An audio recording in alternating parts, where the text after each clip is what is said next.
Една од причините за оставката на Коција се договорот меѓу Ципрас и Каменос да не разговараат за преспанскиот договор до месец март. Екс-шефот на грчката дипломатија во интервју за критска телевизија вели дека тој воопшто не бил известен за оваа одлука и за истата дознал додека бил во Њујорк на Генералното собрание на Обединетите нации. Ова создало многу сериозни прашања бидејќи проценката на Коција се дека договорот многу порано ќе стигне во грчкиот парламент. И покрај тоа што на конкретната тема 2 часа во Њујорк разговарал со Ципрас, тој не бил убеден од аргументите на премиерот.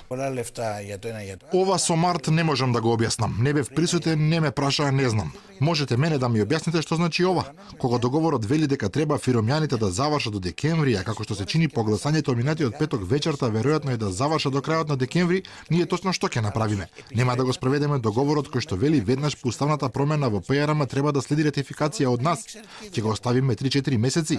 Не може еден меѓународен договор што е обврска да го оставиме и поради внатрешни прашања на малиот коалициски партнер да велиме дека ќе видиме по 3-4 месеци од она што предвидува договорот.